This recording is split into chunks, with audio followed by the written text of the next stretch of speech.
I've never done anything where my first draft was any good and where I didn't want to constantly revise and improve it.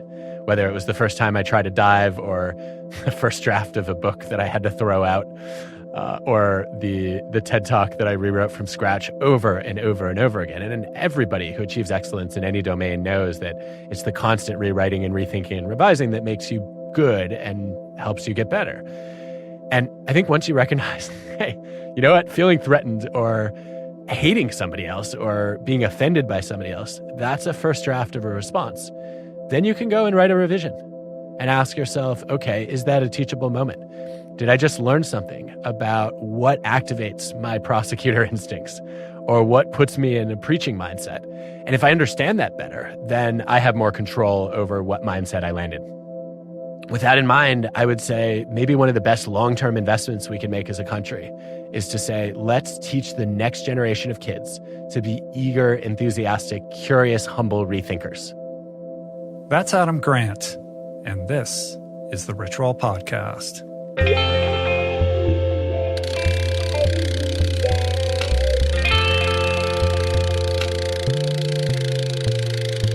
The Rich Roll Podcast. Hey, everybody. Welcome to the podcast. My name is Rich Roll. I am your host. You guys are the audience. And today, you guys are in for quite a treat because my guest is none other than organizational psychologist, TED Talker extraordinaire, and multiple New York Times bestselling author, Adam Grant. Adam is Wharton's top-rated professor for 7 years straight.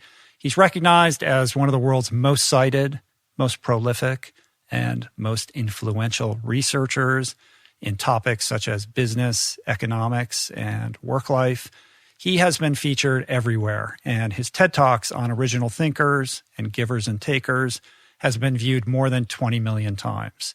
Adam's books include Give and Take, Originals, Option B, which he co-authored with Sheryl Sandberg, and his new banger, certain to be another massive culture-shifting bestseller, is titled Think Again. This book is an absolute must-read. I'm a huge fan of Adam's work, have been for a very long time, and I could not be more excited to have such a luminary on the show.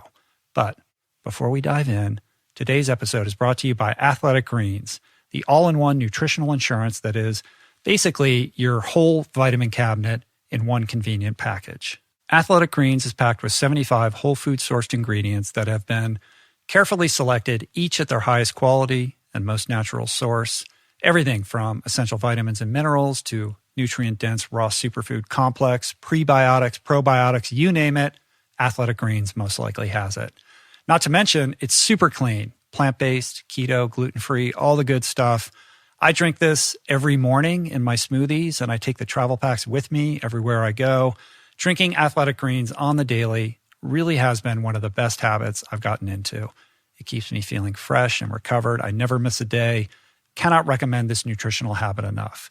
So whether you're here in the US, Canada, Australia, Europe, or the UK, jump on over to athleticgreens.com/richroll and claim my special offer today. Get a 20 serving pack for free, valued at $79 with your first purchase. That's athleticgreens.com/richroll. We're also brought to you today by Calm, the app designed to help you ease stress and get the best sleep of your life. Look, there are tons of meditation and mindfulness apps out there. Lots of them are great. But I think what separates Calm from the others is its emphasis on sleep and restfulness, because mastering quality shut-eye is truly one of the most powerful ways to improve your overall health and happiness. I talk about it all the time. It's something I've put a lot of attention on in my own life, and one of the many reasons why I'm so passionate about Calm.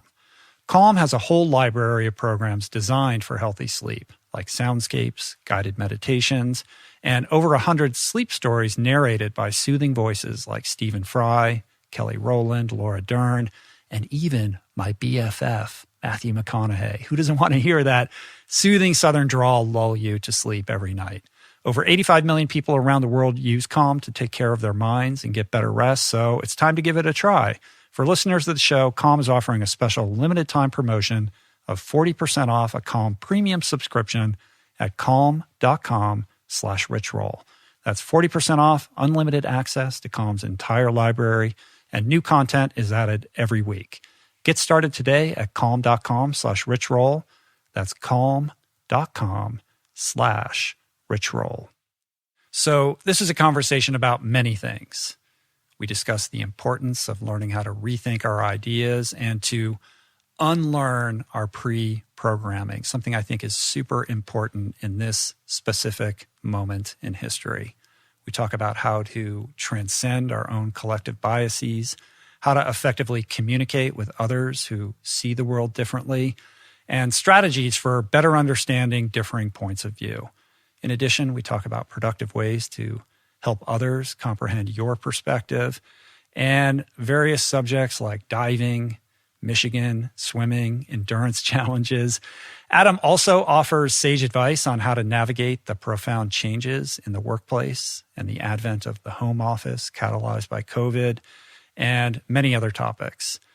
Given the extent to which we are currently polarized, amplified by algorithm-driven social media feeds, our self-selected information silos, and reaffirming news sources, and the extent to which this has profoundly degraded our individual and collective ability to communicate productively with others, I do think it's more important now than ever to embrace nuance, to learn how to think critically, think carefully, to ask questions, and embrace being wrong.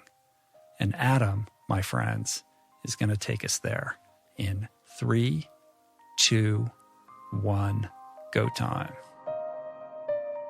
Well, I'm just absolutely delighted to be able to share some space with you today. I've been a big fan of your work for a very long time. Congrats on the success of the new book, Think Again. I just checked like an hour ago. I think it's like number 6 on Amazon. You're killing it right now. People are really enjoying it. And I'm really excited to dive into it with you. Before we do that, though, can we geek out on Michigan for a minute? We have to. We have multiple things to geek out on. Okay. Rich, let me just say thank you. Your story, obviously, has been a huge inspiration to so many people. But every time I look at what you've accomplished as an athlete, I just think, I don't know how you function in the world. And I would love to have your endurance. Well, that sensibility is mutual because I'm fascinated with how you function in the world. I don't know how you get so much stuff done and how you excel in so many areas. But perhaps we can get into it a little bit. I mean, we have, I'm much older than you, but like yourself, I grew up in Michigan. We moved to Washington, D.C. when I was like 7 or 8. But I'm from Grosse Pointe. My dad was a Detroit lawyer. My mom was an educator. I was a swimmer. You were a diver. Everybody in my family bleeds maize and blue. And it's just cool to talk to somebody who's somewhat of the same world. I think we might even know some of the same people from that world. Like when you went to Harvard, was Joe Bernal still the swim coach there? No, I think it was Tim Murphy when I got there. It was. Okay. So a little bit later. I vividly recall, I had a kind of an inflection point in my life when I went to University of Michigan on a recruiting trip for the swim team and had some interesting moments with Bruce Kimball and met Dick Kimball. And, wow. I'm sort of connected to that community. My grandfather was captain of the University of Michigan swim team, like back in like 1929 under Matt Mann, who the pool is named after. Amazing. Yeah. Oh, I didn't realize your roots were this deep. Okay. Yeah. My dad went to law school at Michigan. My mom went to University of Michigan. So lots of overlap. All right. Yeah, there's a ton of overlap here. So we share mom's a teacher, dad's a lawyer, Detroit suburbs. I found out after I became a diver that my grandmother had been a diver. She never had mentioned it to me. And it just came out one day. My mom went to Michigan. My uncle is the world's most rabid Michigan fan and went to law school there. And I think he hasn't missed an in-person game in 50 years. Wow. And I think not going to Michigan for college probably broke my mom's heart. Yeah. Like, what are you doing? It's like leaving a religion. I know. Especially, there's something unique about Michigan in that regard too. It definitely was similar in my case as well. You felt that too, and then wow. So that's also diving lore. I mean, the Kimball family, obviously, they I guess they belong to a place of their own. I remember I actually thought about not applying to Michigan for undergrad because I was so terrified of the thought of having Dick Kimball as a diving coach. Right.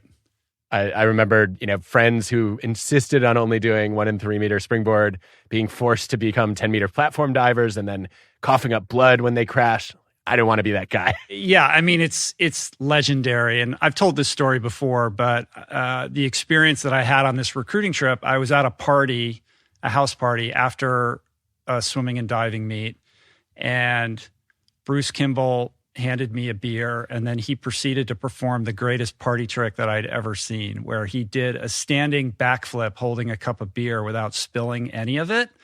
And I just thought that was the most amazing thing I ever had seen.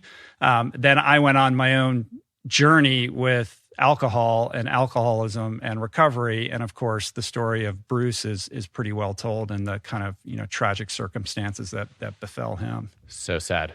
Yeah. Did you dive at Harvard? I did, and you swam at Stanford, right? I did. Yeah. Did you dive all 4 years or just a year or two? I stopped after my first year. How'd you guess? Yeah. I don't know. You got too busy with other things that seemed to compel your attention. That's clearly exactly what happened. Yeah. Well, the new book is amazing. I can't think of a better book more suited for this particular moment than these subjects that you're talking about right now.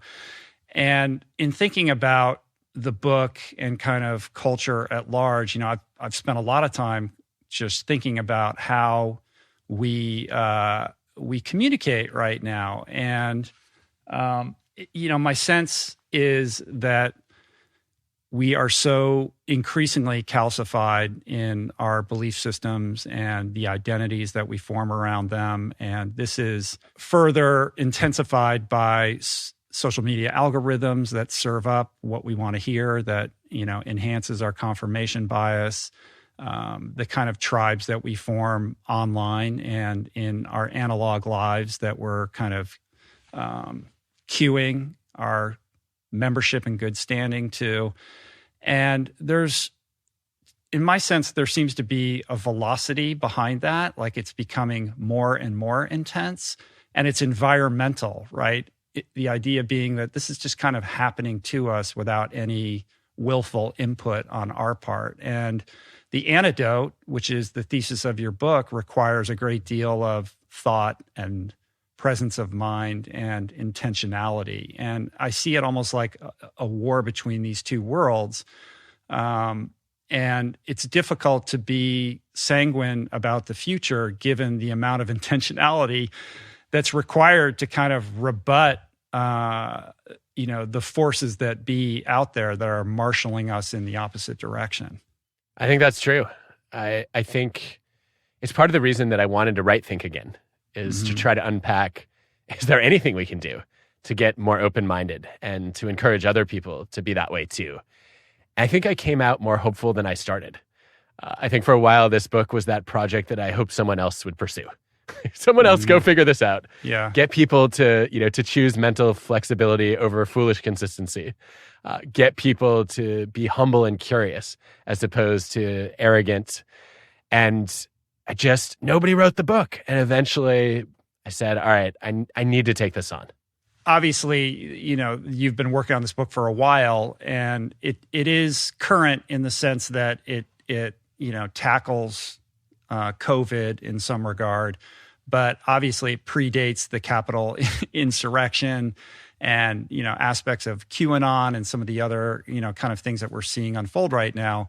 When you were watching the Capitol insurrection, how are you thinking about the ideas presented in the book and how these things kind of, coalesce?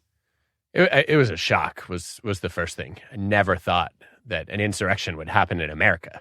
It's something you read about happening in other countries. And thank your lucky stars that we don't live in one of those countries. And, as an organizational psychologist, I've spent most of my careers trying to study things that are timeless And I've really deliberately resisted the timely because I'm interested in ideas, not news. I'm interested in, in rigorous evidence, not current events. And yet, this idea of thinking again, I finished the book right around a time when we're dealing with the greatest polarization I've ever seen, and then an attack on our very democracy.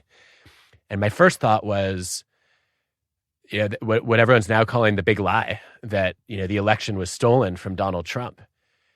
If we could have gotten many people to rethink their belief in that lie, it's possible the insurrection wouldn't have happened at all. And my next thought was, okay, most of these people don't seem to think that they're undermining democracy. They think they're saving democracy.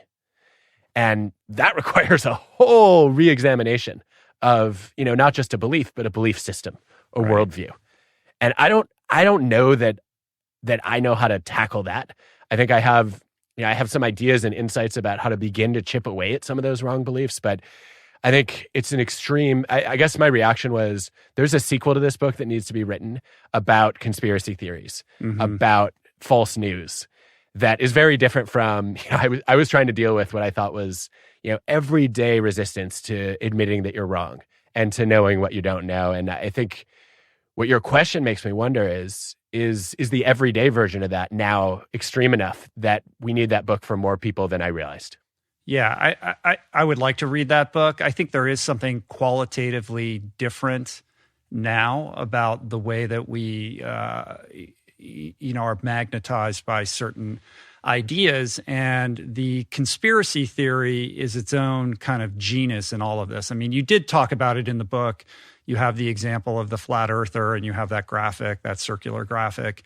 But when you think about conspiracy theories in general, you're dealing with a set of people who are under the belief that they're the ones who are thinking more open-minded about this idea. They're the ones who have taken the red pill. They're seeing things more clearly. They're standing outside of the conventional wisdom. And that makes it very different than some other kind of well-held belief that informs identity. It does, and it is. I think it's a huge uphill battle. I've been reading a lot lately about the psychology of conspiracy theories, why people adopt them, and especially why or when they might be willing to reconsider them. And I think it's hard to have this conversation without talking about cognitive dissonance, right? Dating back to the classic Leon Festinger work, which basically said, if you've already committed to a belief, then any threats to that belief, if they force you to treat the world as a less pleasant place for you, to challenge your ego, to put aside, pre-existing commitments you've made, to walk back statements you've made in public, that it's easier just to assimilate whatever's going on into the statements you've already made, and defend your longstanding beliefs, because then you avoid the discomfort of doubt and you get the comfort of conviction. Right. And I think that part is clear, right? We understand why that happens. I think the undoing, the rethinking, the unlearning of those beliefs is a heck of a lot harder. And I think the most interesting thing that I've learned lately is that there's some research on what's called the cynical genius illusion, where when somebody's cynical, people tend to assume that means they're smart because they don't accept things at face value. It's actually the opposite. People who are extremely cynical tend to be lower in intelligence than their peers. And of course, there's a big difference between cynicism and skepticism, right? Cynicism is not believing anything you hear. And skepticism is being a critical thinker and saying, show me the evidence. Right. And one of the reasons that cynicism seems to emerge is it's a defense mechanism against being manipulated. And it's a defense mechanism that people gravitate toward if they get manipulated a lot because they're not that smart. And I think the ways that we try to attack that are just, it's like dumping fuel on a fire. Because the first thing that, that quote unquote the elite does, or that the mainstream media does, or that universities do, is we go and accuse people of believing stupid things. And their fear is that they're not smart, and that's why they're clinging to these conspiracies in the first place, because they make them feel smart. And so I think we need to be really careful about threatening people's intelligence, about questioning people's ability to form judgments and reason. And I think there are better ways to surface that, which we could talk about. But that was an aha moment for me. Yeah. It seems like although intelligence, IQ, and EQ are important, we also have to consider other aspects of people's lives, like the extent to which they're disenfranchised, they're alienated, they're frustrated in their path, and how those things, motivate people to cotton on to ideas that otherwise they would, think better of. Yeah, I think that's right. And one of the things I've learned, and you know this from the book, but I haven't, I certainly didn't think much about how to apply it to these kinds of conspiracy theories when I was writing the book. It turns out that how questions tend to be more powerful than why questions.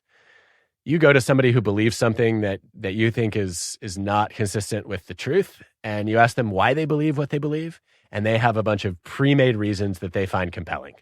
Mm-hmm. If instead you ask them, well, how did that come to be? Or how does that work? They're much more likely to see the gaps in their own understanding and to recognize the complexity of the issue. And I actually had a chance to apply this recently. I was talking with a friend who believes in some vaccine conspiracies that, the government and big pharma are in cahoots to basically pull the wool over your eyes and convince you that vaccines are much safer than they really are. And I said, look, I first of all, some conspiracies are real.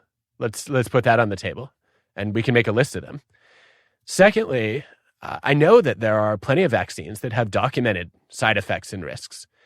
And we can look even at the published evidence, right, in peer-reviewed journals and say, look, this is a complex issue. What I want to understand, though, is that if this is so much worse than you think it is, why is there not a single scientist with tenure who's willing to go against the establishment, mm-hmm. right? In a world where the incentive is to be right, not to just toe the party line. Mm-hmm. And also, why can you not find a single credible journalist who wants to win a Pulitzer Prize for exposing this conspiracy? And he couldn't really answer those questions. And then I went a step further and I said, okay, and just help me think through how a giant government bureaucracy and all these pharma companies wouldn't have a single internal whistleblower. And how you think they're incompetent, right? You've told me they're incompetent. How would they have even orchestrated this to keep the facts from everybody who's in that world? And as he thought through how to do this, he said, well, maybe they couldn't have. Maybe, people just haven't wanted to publish the studies that cast doubt on vaccine efficacy or safety. And maybe those are underrepresented in the peer-reviewed journals. And that was a much more reasonable place than he started. Mm-hmm. Right. So the idea, and this was the subject of this New York Times opinion piece, basically, that came out the other day. The idea being that you approach these conversations rather than from the paradigm that you outline in the book, which is as prosecutor, as preacher, or as politician, but rather lead with curiosity, ask a lot of questions, and receive the answers to those questions without judgment, but rather more curiosity. That's the goal. Is that accurate? Yeah, I think that's a great summary of both the mindset of approaching this like a scientist, right, and saying, look, I'm not going to preach that I'm right. I'm not going to prosecute you for being wrong, but I'm also not going to be a politician and just tell you what you want to hear to try to campaign for your approval. What I'm going to do is as a scientist, I'm going to say, Rich, this is totally fascinating to me that your beliefs are so different from mine, and I genuinely want to understand them better. Mm-hmm. And if you could help me make sense of how this works and how this played out. And then, I also want to understand, I'm sure I have some beliefs that are wrong. I suspect you also do too, right? Nobody's omniscient. I'd love to understand what kind of information would lead you to consider changing your mind. And I'm also thrilled to talk about what might change my mind. And then the hope is we're both going to find out that our knowledge was incomplete through this conversation. And of course, it doesn't work if that's a tactic, right? Because the other person will see right through it. But if you adopt what counseling psychologists call motivational interviewing, and you really try to understand the person's reasons for change and what would lead them to consider shifting their opinion a little bit, then you might surface information that would lead them to change their own mind. Right. So let's dig into that a little bit deeper, but maybe we can start with elaborating a little bit more on this prosecutor, preacher, politician rubric that you've set up here. The original idea comes from a colleague of mine, Phil Tutlock, who's studied political psychology and social psychology most of his career. And Phil observed that in decision-making, in judgment, we spend a lot of time thinking like preachers, prosecutors, and politicians. And we're usually not aware of it when we're doing it. A preacher mindset is essentially believing that you've already seen the light, and now you have to go and proselytize to everybody else and get them on board. So you've drunk the intellectual Kool-Aid, and now your job is to serve it. A prosecuting mindset is more about proving everyone else wrong and winning your side of the case. And then a politician mindset is really about saying, okay, I've got some constituents here, and I need to lobby for their buy-in. I want their support. And my big worry, Rich, was when I learned about this framework, I thought, okay, preaching and prosecuting, stop you from thinking again. Because if I know I'm right and I'm sure you're wrong, I don't need to budge in any of my opinions or any of the knowledge that I hold. I just need to convince you to do that. And in politician mode, we see people sounding a lot more flexible, but it's really just adjusting what they say to fit in. It's not actually changing what they believe internally, and that's just basically flip-flopping. Yeah, I think I fall mostly into the politicking camp as a... Really? as a... I'm surprised to hear you say that. Really? Why would you say that? Well, I would have guessed, just because of the way that you've inspired so many people, I would have guessed that preaching might be the default of those three for you. Preaching is very uncomfortable for me. I'm much more interested in approval and being liked to a default in a not so great way. Like I've made major life decisions based on approval or doing the socially acceptable. I mean, I was a lawyer for over a decade, trying to jam a square peg into a round hole for way too long, and very reluctant to get out of it, out of fear of social repercussions and familial expectations and the like. And I would sit in depositions or in hearings and just see the gray and everything, and just felt like I'm a really bad advocate because I really want to appreciate the nuance in all of this, and can't we just all get along? Like, I'm conflict averse, I'm a people pleaser, and I host these podcasts, and I want to be challenging in the conversations, but also I only have the people on that I respect and admire. So I'm sitting here, and if I'm being honest, it's like, I want Adam to like me. I want him to respect me. That's like, just calling myself out in a vulnerable way over like my own motivations. And so I spent a lot of time thinking about that. But I also, I want to throw like a little bit of a test case out to you. So I've been vegan for about 14 years now. And I guess for better or worse, that's part of my identity. And I've spent a lot of time thinking about how I embody that ethos, how I carry that message, how I advocate, for something that I believe in. And, I've realized that for my own personal, makeup, I don't feel, it doesn't feel natural to me to be a preacher about it. Mm-hmm. I'm not interested in taking other people's inventory and criticizing their decisions. I don't think it's effective. And I've kind of settled into a mode that's a little bit outside of your paradigm, which is this idea of being kind of a lighthouse. Like, if I live my life well and equip myself as an athlete, as somebody who is excelling intellectually, mentally, emotionally, and just living well, it acts more like a magnet or a tractor beam that will bring the receptive audience to me who might be willing or interested to hear about it. And it also goes back to 12-step and how I got sober and the tools that I learned in the program, which are all about not giving advice, but just sharing your experience. And so I'm curious about how that fits into how you think about these ideas of influencing people and getting people to kind of open up their minds and consider different concepts. Wow. I think that's brilliant. I'm kicking myself now because if we had had this conversation a year ago, I would have written that in to think again. Oh, well, now I'm bummed. I wish I'd met you earlier. It's not my idea though, but it's just something that seems to work better than any of these other three options, although it doesn't start with a P. You can come up with a keyword for it. It's not alliterative. And I think you articulated it so beautifully though. It's there's a lot to react to there. So I want to double click on a few things you said. Let's just start with the lighthouse idea. I think that might be the most compelling workaround that I don't even want to call it a workaround. I think that's not doing justice to it. It's the most compelling solution I can think of to the tension between what I guess was my preferred alternative to preaching, prosecuting, and politicking, which is thinking like a scientist.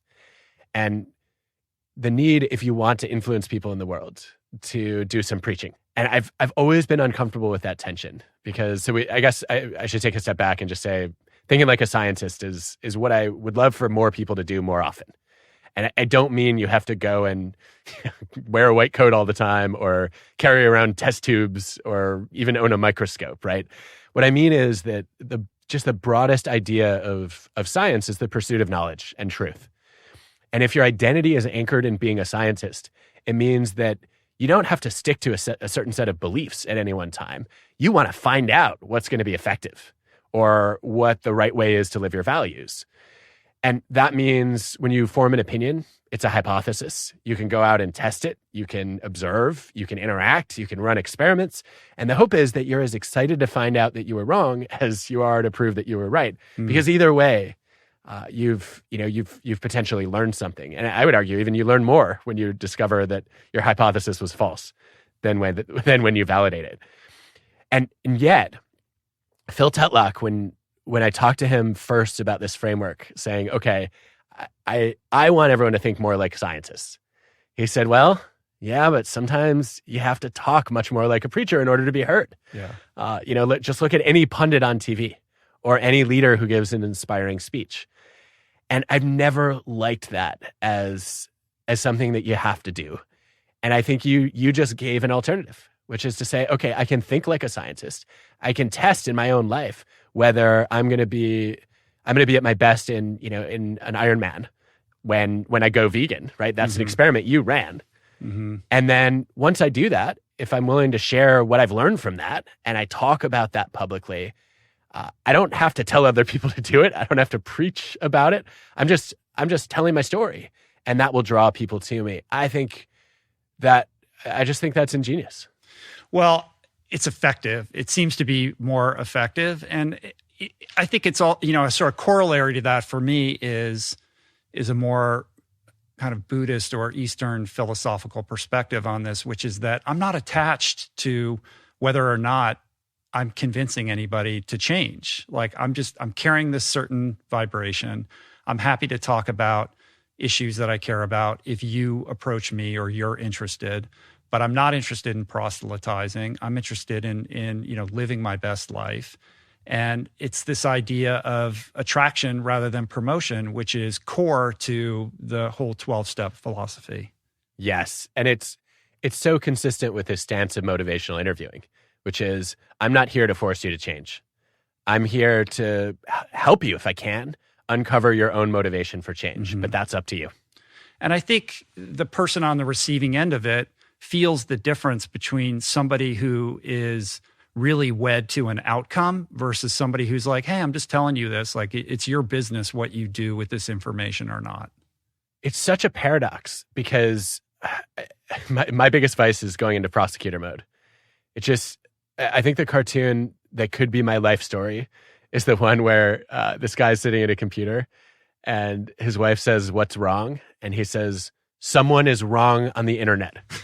Right. Yeah. And he can't sleep. And that's me. It just, as a social scientist, when somebody believes something that goes against the weight of the evidence, I think I felt for a long time like it was my moral responsibility to try to correct them. Right. And not only was that way too high and mighty of me and self-righteous, it also didn't work.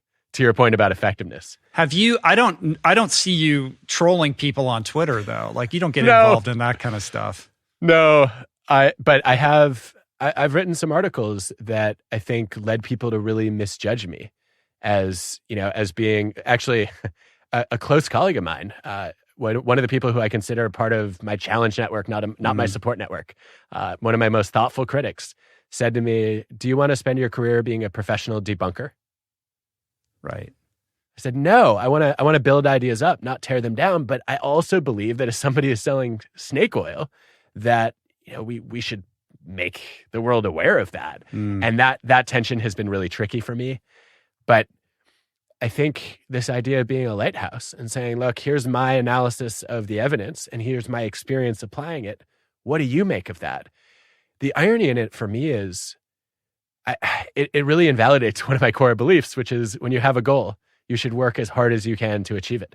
And in this case, it is very Buddhist, like you said, letting go of the goal a little bit and saying, "Look, my mission here is not to persuade.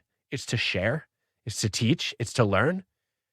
That actually makes me more persuasive, precisely because I'm not trying to be persuasive. Yeah, well, I think it gets into the mysteries of the human mind, in the sense that what wins the day isn't necessarily the most soundproof logical argument.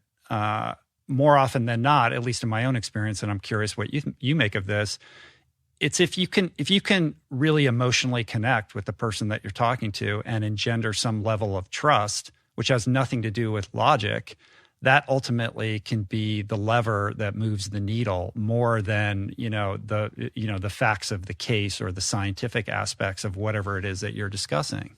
I mean, that's certainly consistent with my read of the data. It's stunning to me that when I think about these experiments that Corinne Bendersky has run, for example, that just saying to somebody who has a different opinion than you, "I respect people who have clear principles," is enough to reduce animosity and lead to more openness in a conversation. It's one of the simplest demonstrations of your point. And yet it makes me think that maybe what you sort of sheepishly said is, I'm more of a politician sometimes than I would like to be, is an advantage, because it leads you to build that connection and that trust. And I have to tell you, just to loop back a little bit, Rich, I'm flattered that you want me to like you, because here I come on your show thinking I always wanted to be an athlete. I was never talented enough at any sport to become a real athlete. I got just good enough to dive in college. And I look at what you've achieved and think, I wish I had the endurance that I could do 300 plus miles of running, swimming, and biking. I wish I could have the discipline in my eating habits and make nutrition enough of a priority in my life to become as fit as you've become. And so I came on here thinking, okay, this is completely a Trojan horse for me. I didn't necessarily write the book in order to have this conversation, but part of the joy of writing a book like this is, cool, I'm going to come here, I'm going to soak up a little bit of the way that Rich Roll thinks, and maybe I will end up adopting a better philosophy of fitness for my own life. So that's my secret mission for coming. All right. Well, we can talk all of that, at some later point. I'm very flattered that you would say that. And I would have to say, likewise, like when you DM'd me on Twitter, I was like, I couldn't believe that you DM'd me. I was so excited. So it's a mutual admiration society here. I'll try not to make you rethink that. You got to stop throwing diving under the bus. Come on. Diving deserves to be thrown under the bus. No, it doesn't. Come on. It does. Let me prosecute myself on this one, okay. Right? Because I want to hear your counter argument, and I know this is more going into debate mode than I've advocated for in the book. But you know what? Maybe we should rethink some of the things I wrote in the spirit of the book. I think the thing about diving is it looks really complex, but it's just a very small number of skills. Like you learn timing on the board. So that you can jump a little bit higher. You learn to throw your arms forward or back to create rotation. You work on your flexibility so that you can spin faster. You learn to twist a little bit. And then you just have to get air sense or good visuals and put your hands in front of your head. And a good dive takes less than 2 seconds to execute. Compare that with the slog of you go into a pool. I learned to do a front 2.5 with a full twist. So I could flip twice, twist once, dive in head first. And that took me 3 years of serious diving practice to do. In 6 years of a life in the pool, I could not learn to swim the butterfly stroke. Literally cannot do the butterfly, which you competed in, and you can swim faster in a butterfly than I can swim freestyle. Yeah, how is what I learned not easier than what you mastered? Because to each his own. Like I couldn't dive to save my life no matter how much I practiced. So anybody who's very, I did, yeah. And anybody who's very proficient in a specific thing tends to under-index for how difficult that thing is. So basically all I'm saying to you is celebrate the fact that you are a diver and stop saying that it's like the nerd sport and all of that. And that maybe the divers will be happier that you do that. But I'm interested in, because you have this background as a diver and as an athlete, is there a nexus between what you learned in sport and this, incredible superhuman focus that you have and this, ability to be productive at a level that most people can't comprehend? Well, I don't accept any of the premises of the question, but I realize there's a perception in the world that I get a lot done, and it's incredibly strange to me because most days I feel totally unproductive, and I don't know if I just have unreasonable goals for myself or how to explain that. But I think one of the things that diving, I don't know if I learned it in diving or if it just reinforced the value of it for me, and then it became more hardwired, was just the value of focusing on one thing at a time. The number of people I know who are multitaskers, not necessarily even in the minute, but in the day, is much greater than I would like it to be. I think that computers are great at parallel processing. As humans, we are built to be serial processors. And I don't just mean that if I'm checking my phone while we're talking, then I'm not going to be coherent. I mean that if I'm trying to accomplish 2 things today, I'm going to do both of those less effectively than if I just have one goal today. And that was what diving really was. It was, I would go to practice and I would max out, usually it was 2.5 or 3 hours before I start to get blisters on my feet, or, from repeated days of practice, or, my shoulders would start to hurt, or, my form would just start to fall apart and I needed to take a break. But then it meant I'm studying the video of my own practice to really internalize what my coach is telling me. I'm analyzing what changes I might want to make that my coaches didn't see. I'm heading over to a trampoline to practice some of the techniques that don't require water. I'm working on my stretching. And that single-mindedness was, I think, other than having incredible coaches, was the only reason that I got good at diving. And it's startling to me. Startling's the wrong word. It's mesmerizing to me that people think you can be good at anything when you're trying to be good at multiple things. And I'm not saying you can't master multiple things in a year or even in a month. But what I want to do is I want to have not work-life balance or even project balance. I want to have rhythm, which means, today I've got one song that I'm playing, or better yet, I've got one verse of that song. And then tomorrow we'll go over to the chorus. We'll be right back. But first, we're brought to you today by On Running, the fastest growing running shoe brand on the planet. I've been consistently running in and evangelizing On Running shoes and gear for about 3.5 years at this point, because basically they're just a notch above the competition. All On Running shoes from road to trail have a super beautiful, modern, minimalistic aesthetic. They've got great colors. They're super comfortable. And of course, their unique signature sole engineering, which absorb shock really well, but aren't too spring-loaded. And it really does give you this amazing sensation of running on clouds. For my month in Hawaii, I bought 2 pairs, the new Cloud Stratus in white and orange, which combines performance with cushioning for longer runs. Loved it.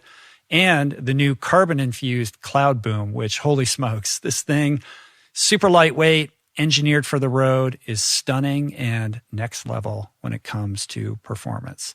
Right now, On is offering all you guys a pretty unheard of exclusive offer to try the shoes or gear for 30 days and put them to the test. That means actually running in them before you decide to keep them.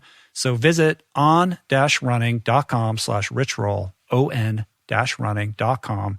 And here you'll unlock the voucher and see a personalized collection of some of my favorite On items. There you can pick your favorite shoe or apparel piece, run in it for 30 days, love them, keep them, not convinced, send it back for a full refund, no questions asked. Again, that's on-running.com/richroll to test On shoes or gear firsthand and experience what running on clouds feels like. And finally, we're supported today by Birch Living, which I love because if you know me, I'm super intentional about maximizing my sleep quality. I use earplugs, I wear an eye mask, I take magnesium before bed, and yes, I sleep gloriously in a tent. But of course, what makes the whole thing work is the right mattress in said tent. And I can tell you that in my 54 years, Birch really is the best organic, sustainable, most affordable, all-natural mattress out there. Made with organic cotton grown here in the USA and American sustainable steel springs that contour to your body. Birch isn't just an amazing mattress, it's an awesome company. They have all the top eco certifications in the business. 1% of each purchase is donated to the National Forest Foundation, and Birch purchases carbon offsets for each mattress sold. What's even cooler is that you can try it out for 100 nights risk-free, and to top it off, Birch is offering $200 off all mattress orders for my listeners. Just go to Birch, BIRCH, living.com/richroll for $200 off your mattress order. That's birchliving.com/richroll for $200 off your mattress order. All right, let's get back into it. Right. I mean, that dovetails pretty nicely into this idea that you have about attention management versus time management. And your ability to be productive is calibrated with your ability to really invest your attention and your focus on one thing at a time. Yeah, I think my big frustration with time management is that the more you try to optimize your calendar, the more aware you become of how many hours you waste in the day and the week. And that just it's discouraging and deflating to me. And I decided at some point that what I wanted to do was get better at managing my attention. And that meant that I had to have clarity about the people and the projects that mattered to me. And then if I was laser focused on those, it wouldn't matter how long anything took because my time is aligned with my values and my goals. And I think that, in some cases, that just means, I guess what I would say is attention management sometimes gets me in trouble because my attentional filters are so high that my peripheral vision gets gone.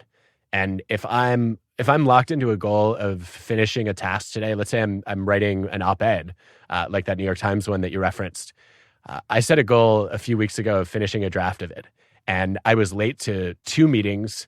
I missed one deadline. Right. And I think I'm lucky to be in a job where I have the freedom to set my own deliverables.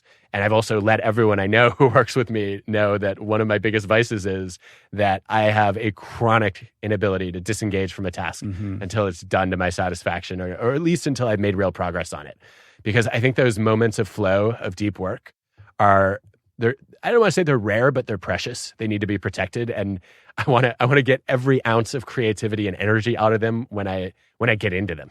Yeah. I mean, you can't task switch when you're in that process of creation. And there is a real qualitative difference between makers and managers. Like makers really need to protect that time to do the thing that they do. And you can't toggle in between tasks when you're in the process of trying to make something. And so it's not surprising that it would compel you to be late or miss other things because the priority has to go towards taking advantage of that flow when it descends upon you. Whereas the manager mindset is very different. They're task switching all the time, and it's about their interactions with lots of people and lots of emails and meetings and all of that kind of stuff, which are really, just massive distractions to anybody who is more of a maker or a creator.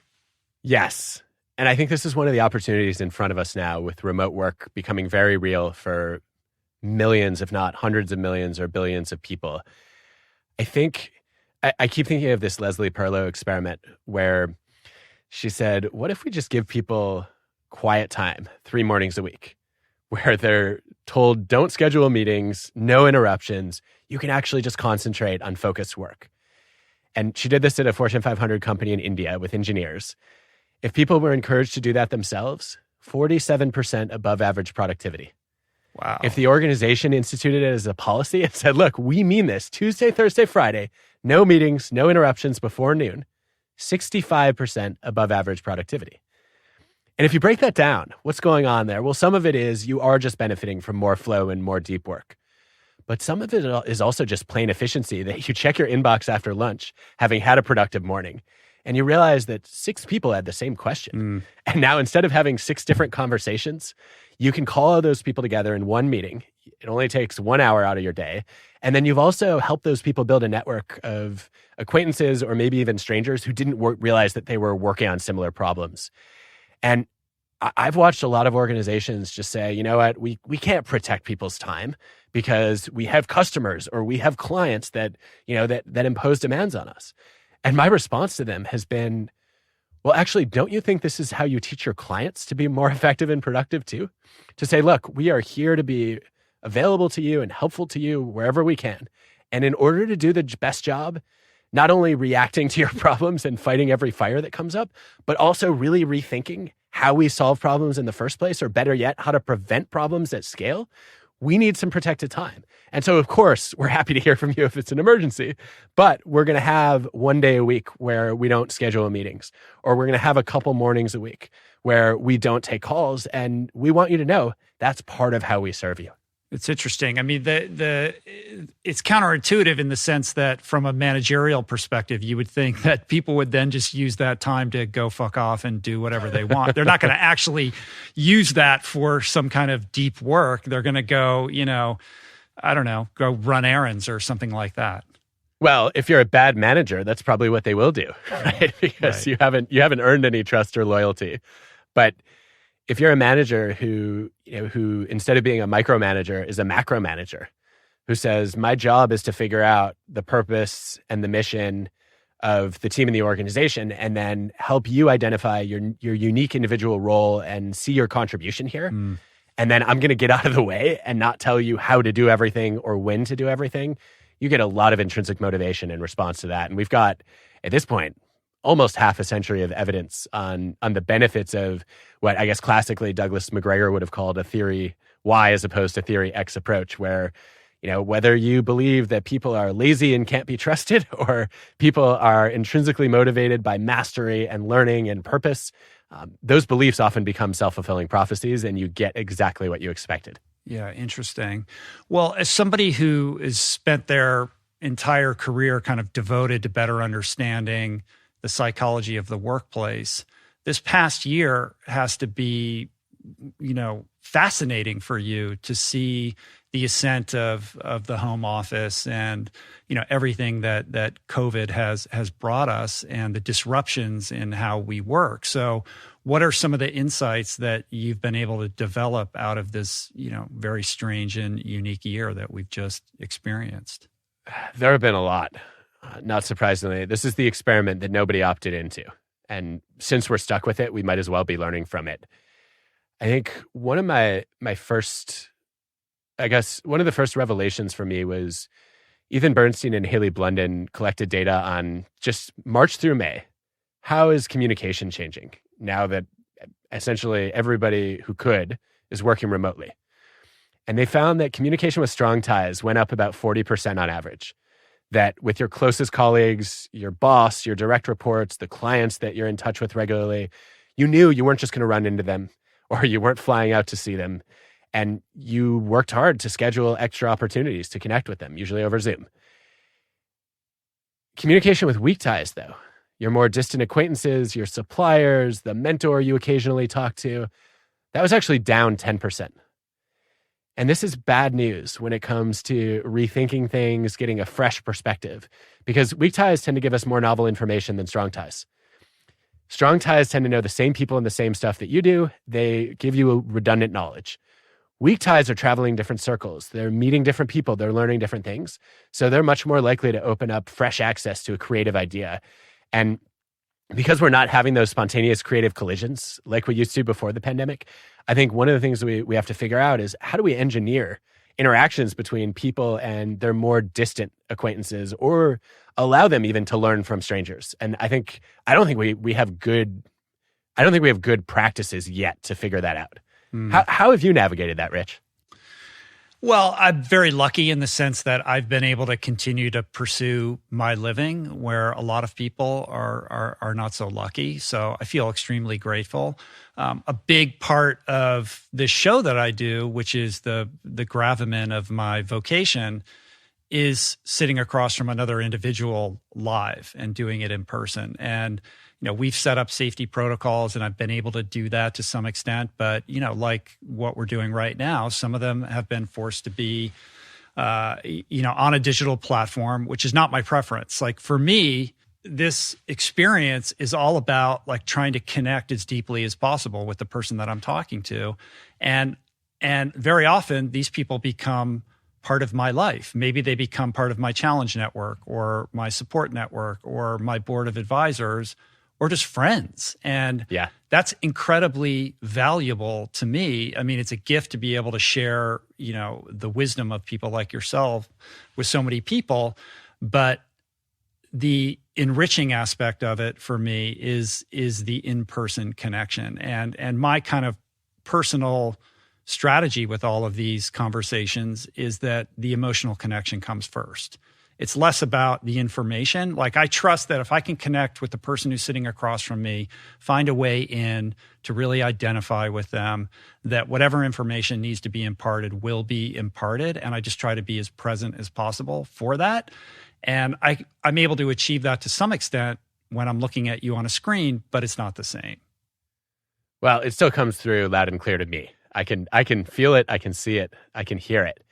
I should say, first of all, I would love to be friends. In case that's on your okay, goal good. list. I'm going to call you my friend now. So all right, I'm in.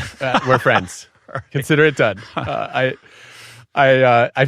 felt coming in. I felt like I knew you already because I've followed your work with such great interest, and it's so clear what you stand for and what your values are that I felt like I knew you. So there was that connection, even if swimmers and divers are supposed to not get along. Right. That I felt coming in. It's the weirdest pairing of two sports into one that it shouldn't exist. I'm sure Malcolm water is literally has the a lot only of opinions on that. It's like, well, these two things both involve water. Let's put them on a team together. Right. I guess there's also a masochistic element of both, though, which is I think both of us opted into more deliberate pain than many sports require. Yeah.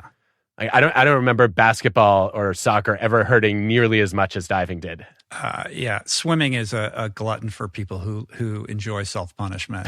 I can tell you that. But Rich, I did want to ask you. Sure. I've been curious about, there's just I think we're gonna have a wealth of data in the next few years about in-person versus video versus audio interactions. And one thing I have noticed, I'm also drawn to the rapport and the connection. And I've always been the person who, if I have a choice, I want to sit down in a room with someone because I feel like I can bond with them more. It's easier to get into that burstiness of, we have this energy flying back and forth and the conversation is literally bursting with ideas. I have noticed though, in the past few years of podcasting, that I think I have deeper conversations sometimes when I'm not in the room with people. And it's because I'm less attuned to this question of, okay, how do they react to what I just said? Do they like me? Was that awkward or did it build rapport? And I'm much more comfortable with an awkward pause. I'm much more interested in trying to figure out, where's this conversation going to take us? And so I wonder if there's a purity of discussion that comes from distance. What has that been like for you? That's very interesting. There's certainly some truth in that. The question that popped into my head when you were describing that is whether there's a difference between when you're doing it on Zoom and you're looking at the person versus an audio only platform where you don't have to worry about, like, I don't want to look down at my notes. I want to maintain eye contact with you. But if we were doing this on a different platform where we weren't doing video and I could be staring at my notes, maybe I would have better questions chambered, but I also wouldn't be as fully present for the experience that's happening. Yeah, there's a trade-off there. Yeah. So I don't know. And to kind of answer the other aspect of your question, how has this experience been? I mean, outside of the podcast itself, I went into this pandemic thinking I've been training for this my whole life. Like, I'm an introvert. I like my solitary time. This is going to be just fine. I'll be able to cancel all these things on my calendar that I didn't really want to do anyway, and focus on some deep work and just being with my family. But none of us would have expected that it would be going on this long. And even, despite those predispositions that I have, I do feel lonely and I do miss my friends. And, I find myself yearning for that interpersonal connection. And I feel terrible for my kids who are being deprived of experiences that, no child should be deprived of in terms of their ability to socially interact with their peers. Yeah. Well, first of all, I'm sorry to hear that. I think I can relate to so much of that. And I think everyone assumed going in that introverts were going to have an easier time with this than extroverts. And this is another Bernstein, Blunden et al. Finding. There was no difference in the well-being of introverts and extroverts during the early stages of the pandemic. And I think that's in part because everyone craves connection. Even those of us who are introverts, you're one, I'm one, we are energized by interactions with other people. We're also more likely to be overstimulated by too much of that interaction. Yeah. And I think that's where the physiological difference between extroverts and introverts lies, according to the science there. But I think the loneliness piece of this is real for a lot of people. And I wonder, I think one thing I've started to rethink and I really underestimated is just how much casual interaction matters in my life. I never thought just, seeing somebody at a restaurant, right, without even talking to them necessarily. Right. And it never dawned on me that was part of feeling a sense of community or, a just deep belonging in a place. And I think that my hope is I'll appreciate that now in a way that I didn't before. Well, in thinking about the workplace and what this year has taught us, you talked a little bit about enhancements in productivity. What do you think? What's your estimation of once we get back to our ability to safely interact? Like, what is going to snap back to the way it was before, and what's not? I mean, we're seeing migrations of people moving out of cities and finding places to live that are more affordable, et cetera. So I think certainly there's permanent implications to this, where people are realizing they didn't need to do a lot of the things they were doing before. And yet we do have to get back to some level of healthy interpersonal interaction. So what is that, where's your thinking in terms of that? I wish I had a crystal ball. I think it's definitely still a mystery. I can tell you the data that I've seen so far would predict a few things.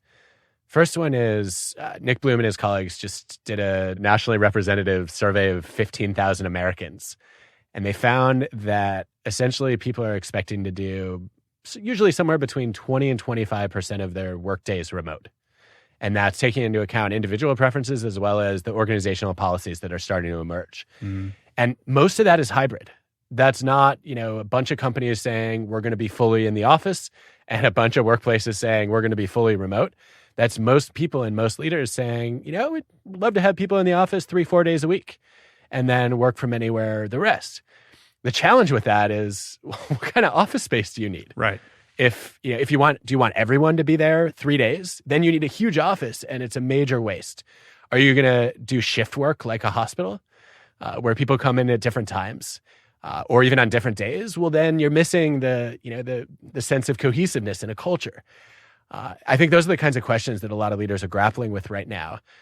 I think one thing we can be reasonably confident in predicting is we're not going to see a return to this giant hub, tiny spokes model that used to organize most workplaces, right? Where everybody's wanting to be at headquarters, and then you see occasional people who are in satellites.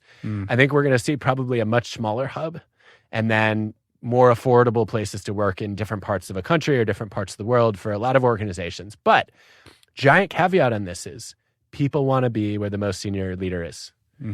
They want to be where they can get FaceTime with powerful people. They want to be where they can get mentored by experienced experts. And they want to be where they think they can be part of what is the real community. Yeah. And I don't know how, I don't see that going away. And so I think we're still going to end up with hubs. They're just going to be smaller hubs. Right. It wasn't that long ago that the idea of working from home was this huge benefit. And now the idea of getting to go into an office just seems so appealing. It's very strange how the mind works around that. But I would tend to agree with that. I mean, I think it's going to be fascinating to see. And I'm wondering, do you have your finger on the pulse of people's satisfaction with their vocation when they're working from home? Like in this new situation, like, are people happier? Like, setting aside the other aspects of COVID, like, do they enjoy this more, or are they, waiting until they can go back into the office? Like, where does that fall? It's another giant question mark, because what we have are data pre-pandemic, when nobody had the same experience working remotely that we do now. And then we have data during the pandemic when we have all these confounds of, I'm afraid I might get COVID, and there are limitations on what I can do and who I can see.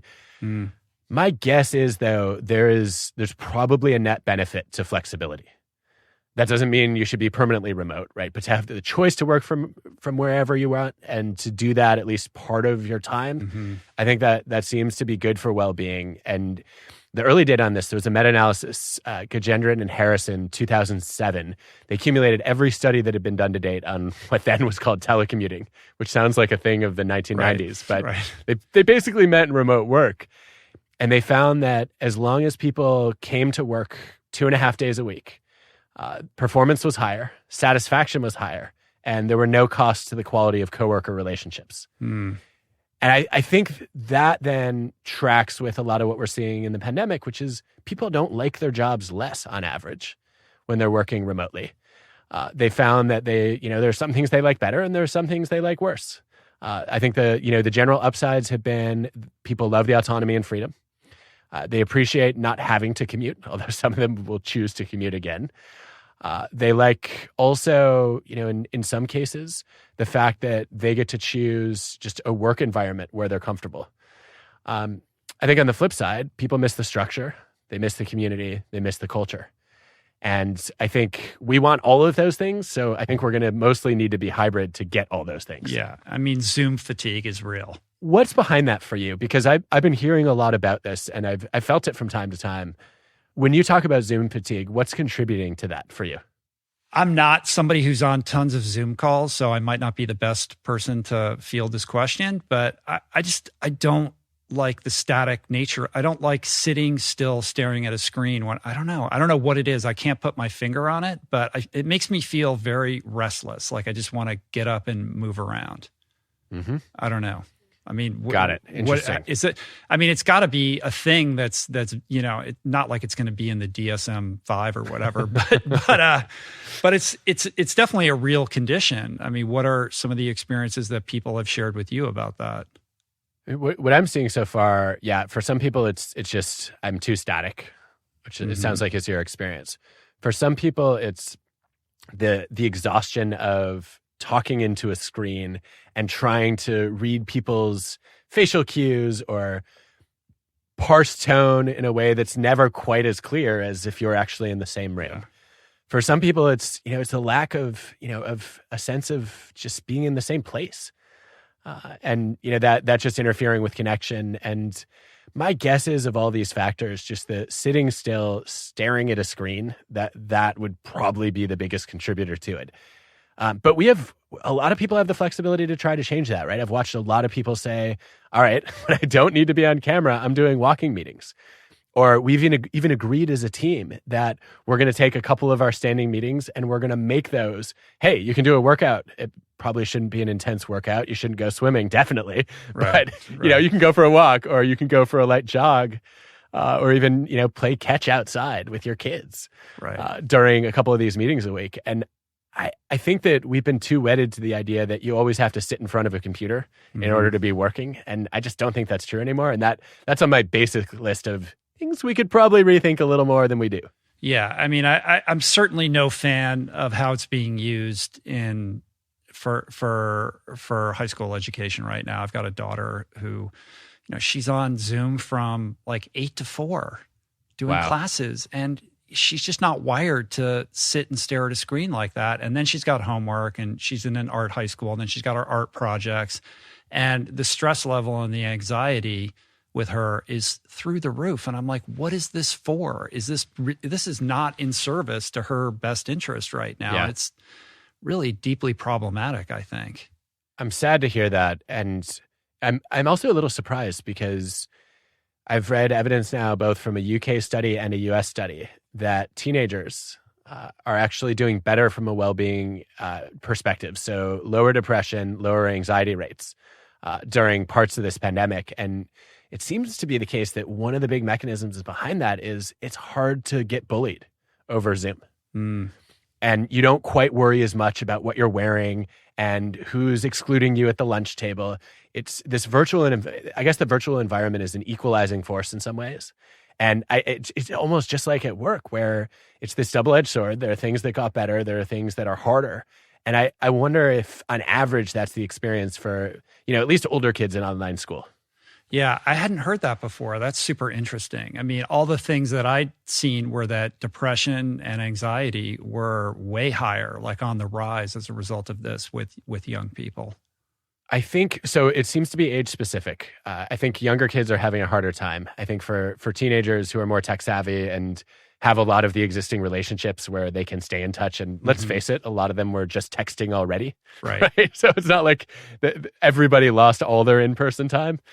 I think that piece of it seems to be different. And then also, it's probably still too early to have any real sense of this, but my read from some of the initial data is that during lockdown is when some of these well-being benefits emerged, where everybody was in the same remote scenario. And I think as we started to see more disparities with some kids in school, some kids who are stuck remote, I think that's probably exacerbated the problems and maybe minimized some of the benefits too.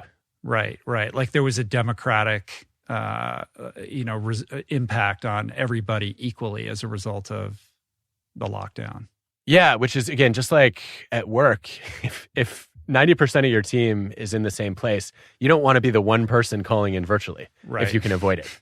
From the Caribbean or something like that, while everyone else is stuck at home. I'm on the beach. Yeah, Great to see you all. Right. Well, I wanted to get back to some of the ideas in Think Again. And we were talking about Michigan earlier. I mean, when I was young, we moved to Washington, D.C., which is really where I grew up. And my dad was a government lawyer, so we were kind of in this inside the Beltway community. And this is like, the late 70s, early 80s. And, in our neighborhood, there were Republicans, Democrats. My next door neighbor was a senator. And I just recall, even though there were all kinds of people on different sides of the aisle politically, there was a level of comedy that I think has disappeared. Like we were friends with all these people. We could have parties and they would all come over and everybody got along just fine. And this is really no longer the case. And I do find myself despairing over our ability to commune productively and communicate effectively. And your book is very much an antidote to that. But whatever, the gestalt of social forces have put us into this place, like, how does this play out for you? Are we going to continue on this path? Like, I know you're looking at this mostly from the perspective of what we can do as individuals and organizations to rebut this, but on a more kind of, national scale, like, how are you thinking about the future of our ability to communicate healthily? I've been thinking about it a lot, and my first thought is always, as an organizational psychologist, I don't have the expertise to even begin to analyze this question. We should be talking to political scientists and sociologists, probably some anthropologists as well, because I think we're essentially in a place now where we've got two foreign cultures that do not like what the other side is supposedly standing for. And so most of what I've been doing is just a lot of reading and a lot of asking questions to try to understand the causes and some of the remedies better. I don't know where we go from here. I think that one of the things that happened, post-election, post-insurrection, is I just saw people I really respect intellectually get crushed. And in some cases, people attempted to cancel them for calling for respect. Mm-hmm. And I don't see how we make any progress without giving people just the basic dignity they're owed as human beings. I like this distinction that Christy Rogers and her colleagues make, which is between owed and earned respect. Owed respect being that basic, you are a human, and therefore I think your ideas and your emotions matter. And then earned respect being, okay, depending on your performance or your contribution or your credibility, I might listen to you more carefully. I might take what you say a little bit more seriously in my own life. And I think the idea that we should abandon owed respect, that you can solve this problem by saying, well, I think you don't respect me and therefore I'm not going to respect you. Mm-hmm. Like that's first grade playground behavior. Right. I think that we need to be clear about how we earn respect in this society. And ideally, I mean, this is extreme, but I would love to see people start keeping score a little bit. Let's go through, we have a lot of debate about media and social media. Let's go through people who make claims and predictions, and let's actually track who turns out to be right and wrong. And let's hold ourselves accountable before we have the data for following and listening to the people who get things right more often. And Rich, as you know, my read of the evidence is the people who get things right more often are the people who admit they're wrong more often. Right. Yeah. That needs to become a currency socially. Right. Saying you're wrong needs to be a sign that you are willing to think like a scientist, that you are interested in learning and updating your beliefs when better logic or data come along. And I don't know how to get us there, but that's where I want to go.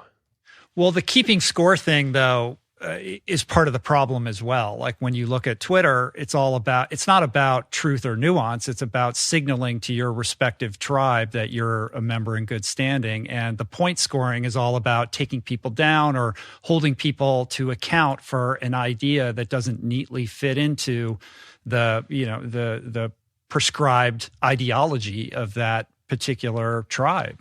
I don't think it has to be that way though, right? There are communities on Twitter that have adopted different values and different norms. I know academic Twitter is a popular hashtag, and there are entire subfields of people.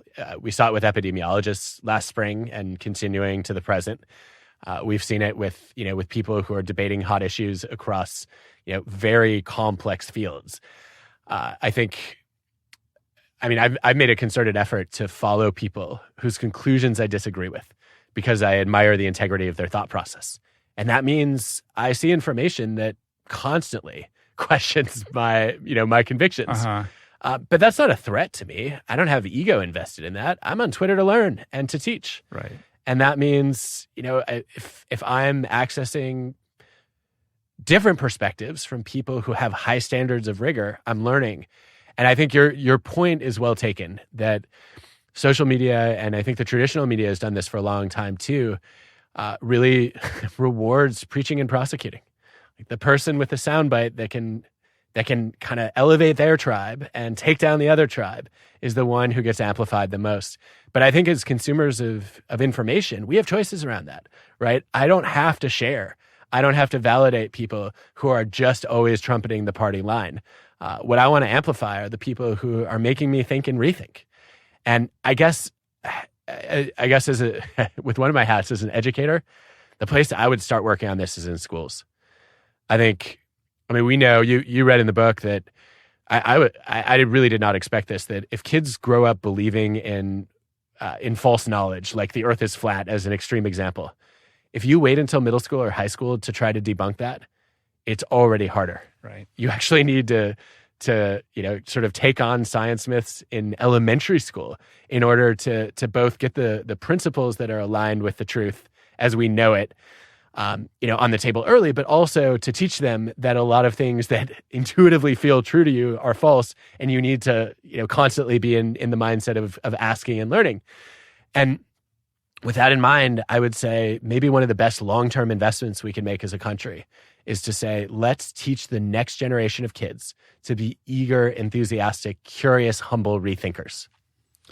Yeah, wouldn't that be nice, right? I mean, there's so many things about education that need to be overhauled with respect to that, I think. And that could be a whole other podcast, but I think it's super important. And one of the reasons why we homeschooled our kids early on to avoid some of those pitfalls. And, the future will tell us whether that was a correct decision or not. But so far, so good. But I want to get to some of the practices. You talked about welcoming differing points of view into your world and into your feed, so that you're constantly being challenged. But as somebody who's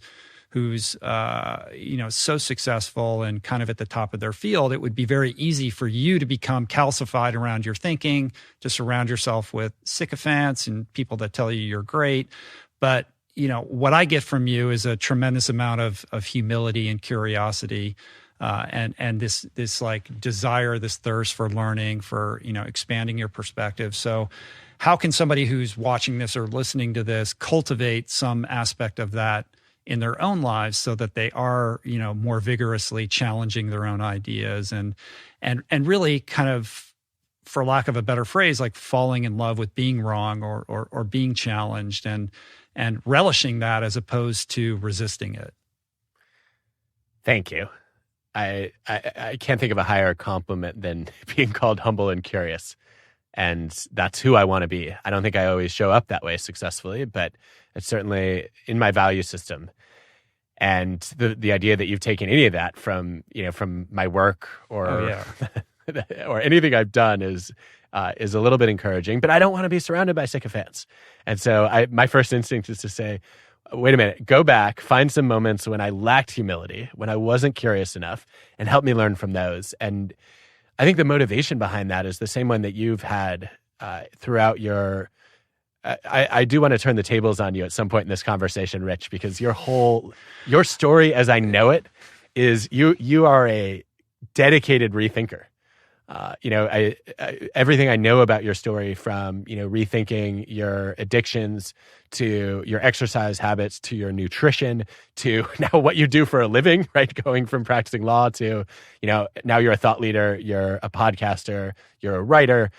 Every one of those decisions was a major opportunity to think again. And I want to understand better how you did that. I saw the look on your face. You're not going to let me turn the tables yet. So I will try to answer your question. And I know you do this in lots of podcasts and with varying degrees of willingness on behalf of the host. I'll indulge you a little bit, but this is about you. But I will say this. I do find myself resistant or somewhat calcified around certain ideas that I have that are part and parcel of my identity. Like, I'm constantly trying not to overly identify with the vegan thing. Like, that's part of who I am, but I've actually worked very hard to make sure that that's not like the entirety of how people know me. And I've tried to, expand my curiosity in other directions. But I feel it coming up particularly in the context of addiction recovery, like as somebody who got sober. I went to a treatment center, and then I've been in AA for, over 2 decades at this point. It's helped me get sober. It helped me get sober. It saved my life, continues to save my life. I'm devoted to helping other people achieve and maintain sobriety. Being of service in that program is, core to who I am. And I've seen people's lives change in such dramatic fashion. And I'm an adherent and a proponent of this lifestyle. And yet every single year, without fail, there'll be somebody who comes along who says, everything you know about addiction and recovery is wrong. AA doesn't work. Here's the new way. And I'll feel my back goes up and I get defensive about it. And so I'm always endeavoring to look at that and figure out how not to be defensive, to entertain new ways of thought that in a manner that isn't threatening my identity. A perfect example would be all the work that's being done right now in psychedelics and kind of the advent of things like ayahuasca, which to me is anathema to my own program. It's not for me. And yet I have to acknowledge that There is a lot of amazing science coming out right now about the impact of these substances. And I want to approach that from a perspective of curiosity rather than defensive-ness. But that would be one example of where I feel it kind of percolating up. I love that. That's exactly. I'm trying not to have a goal of changing anybody's mind or behavior, but if I did have that goal, it would be for people to think exactly as you just outlined, to say, even with my core identities, that I may learn things next year that make me want to tinker with those a little bit, or that lead me to say, yeah, you know what, that's not my taste, or it's not aligned with the way that I've chosen to live, but I can be much more open to and accepting of other people's choices that might be different. Right. I think that would be such a great starting point for many people. And I guess to to answer your question, I think, I guess where I would love people to start if they're committed to the idea of being open-minded is to begin to know what they don't know. You saw in the book, I started making a list of things that I'm ignorant about, and my goal is for that list to grow every day. And not to grow because I'm ignoring those areas of ignorance, but to grow because I'm constantly becoming aware of how many things I'm clueless about. And I want that to do two things. I want it, one, to keep me humble so that I don't end up spouting opinions on things that I'm completely unqualified to weigh in on. And two, for it to stoke that curiosity, to say, well, why is it that I've never learned anything about music? It's not that I don't find it interesting. Why have I, as somebody who loves to learn, why haven't I pursued that? And is that something I want to explore at some point in my life when I guess when I flip the serial processing switch in that direction?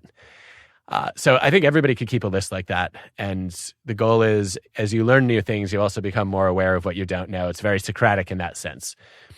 The other thing that I've found helpful is just detaching some of my opinions from my identity and trying to anchor my identity much more in my values instead. Right.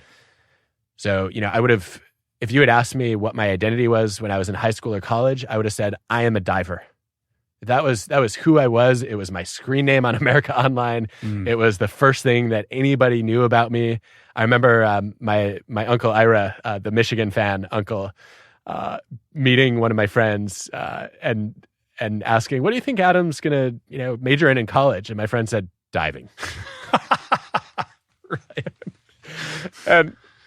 And it was so hard for me to walk away from diving, even though it was time when, both I think I had peaked athletically and also I started to develop other interests. But it was extremely difficult to let it go because it was so core to who I thought I was. And the rethinking of that, I didn't have the vocabulary for it at the time, but the rethinking of that for me was to say, what is it about diving that I'm so passionate about? It's the quest for mastery. So I really want to pursue excellence. That's one of my values.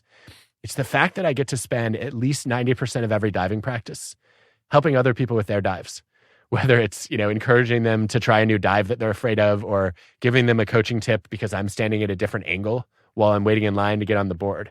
And that's generosity. And that's a core value of mine. It's integrity too. It's following through on my commitments and saying, look, I'm going to learn these new dives. I'm going to show up at practice on these days. And you can always count on me to do that. And once I started to realize that there were values that were attached to that activity, I said, okay, well, I can bring those values to anything that I do. And my hope is that people are a little more flexible in their beliefs and their opinions. And they really think, okay, my identity is what's important to me, not the things that I think I need to do today. That's super interesting. When I'm listening to you to share that, I'm thinking about this gap that I think a lot of people have between their values or perhaps their perceived values and their ability to execute on them. I mean, you're somebody who, like, when you say you're going to do something, like, you freaking do it. You have no problem executing on these ideas that you have. But I think that's a real... Hold on. Hello, Pot. I am Kettle here. Isn't that the story of your transformed life? Well, you're trying to turn it on me again. I don't know. I definitely am. But I look at you and I think self-discipline has to be your master virtue. Yeah, I mean, I think self-discipline and a willingness to I'm not afraid of suffering or doing hard things, and I'm not afraid of being uncomfortable. I welcome that. And I recognize that that's a skill that I have, that maybe my pain tolerance is a little bit higher than most people. And I learned that in swimming, and that served me well, but also been a pitfall in my life. And I look at you, and that was one of the reasons why I asked about diving at the outset. You have this ability to execute on your goals. You got a master's and a PhD in 3 years at University of Michigan. There's this story that you always email people back right away. I've experienced that. I don't know how you do. There are certain aspects, character-specific aspects of who you are that you seem to have developed mastery over. And whether you learned those as a diver or as a diligent student, I don't know. But how can you speak to the person who suffers from an inability to marry their value systems with their output or their actions? Does that make sense? It does. It's honestly something I've had a hard time making sense of, because it's just so foreign to me. Well, I have the opposite hardwired problem. into you, right? Yeah, I mean, I don't think I learned any of the tendencies you described, right? I think they're just built in. I remember, if you had a time machine and you went to meet 5-year-old me, I had a goal of waking up as early as possible in the morning so that I could play with He-Man characters. Right. And I had a whole story that I wanted to play out. And the Nintendo nothing was thing. interfering with that. The Nintendo thing too, right? Same. Yeah. Nintendo is just laser focused obsession. And my problem has always been, how do I lower those attentional filters so that they're not blinders?